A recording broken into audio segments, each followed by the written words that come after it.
Bonjour. Il y a eu un incendie chez moi et mon chat a inhalé beaucoup de fumée. On va l'emmener en salle de consultation.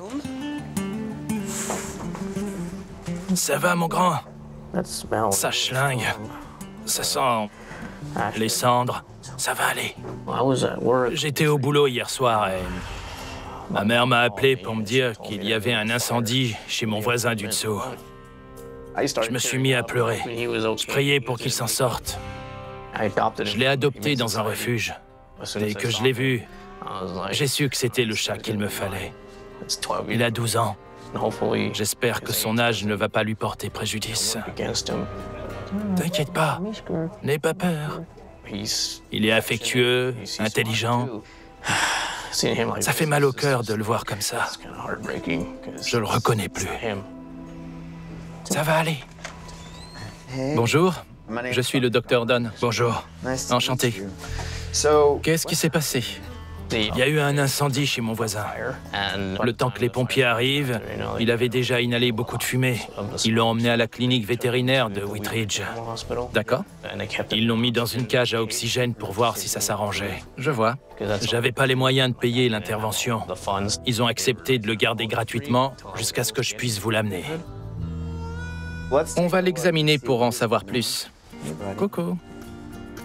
Je sais pas s'il voit grand-chose. Il a du mal à fixer son regard. Le problème, quand on est coincé dans un incendie, c'est qu'il n'y a pas que le bois qui peut brûler. Le plastique, la peinture peuvent être toxiques quand ils brûlent. La chaleur est dangereuse, bien sûr, mais certaines substances peuvent aussi rejeter des gaz toxiques quand elles brûlent. Ça peut causer des problèmes qui ne touchent pas forcément les poumons. Vous croyez que ça va aller ? Ses pupilles sont très dilatées. Ça veut dire que son cerveau ne perçoit pas la lumière qu'il y a autour de lui. Pour vérifier, on va tester ses réflexes. Je vais rapprocher mon doigt de son œil très rapidement. Quand un animal est dans son état normal, il cligne des yeux ou il recule pour éviter de se prendre le doigt dans l'œil. Mais s'il ne voit pas le doigt se rapprocher, il ne fait rien. Tout va bien. J'ai l'impression qu'il ne voit rien. Ah bon? Il y a une chance sur 2 qu'il recouvre la vue. Oh. On va vérifier ses signes vitaux. Le plus important, c'est de vérifier l'état de ses poumons. Oui, j'ai surtout peur que ses poumons soient touchés.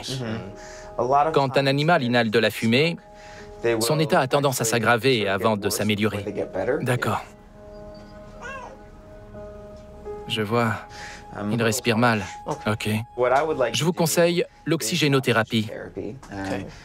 Grâce à ça, il aura tout l'oxygène dont ses organes ont besoin. Très bien. Il risque d'y avoir une phase de latence. Si ça se passe mal, on sera là pour s'occuper de lui. Ça me rassure. On va commencer tout de suite. Super. Merci. Merci. Voilà. La blessure initiale vient de la fumée. Je pense qu'il a des brûlures à l'intérieur des poumons. Ça doit lui faire mal. Plus l'inflammation progresse, plus les voies respiratoires rétrécissent. Ça veut dire que certains organes ne reçoivent pas l'oxygène dont ils ont besoin. On l'a mis dans une cage à oxygène. Je lui fais une prise de sang. Oui, je veux un examen sanguin, une perf, des antidouleurs et des stéroïdes. Il est plein de cendres. Un chat peut être dans un état tout à fait normal à un moment donné, et 12 heures plus tard, s'arrêter de respirer et être en détresse respiratoire. OK. Il va avoir besoin d'aide. C'est mon chat, mais c'est aussi mon ami. Je veux pas penser au pire. Je préfère rester optimiste. C'est un battant. Il est têtu comme une mule. J'espère qu'il ira mieux.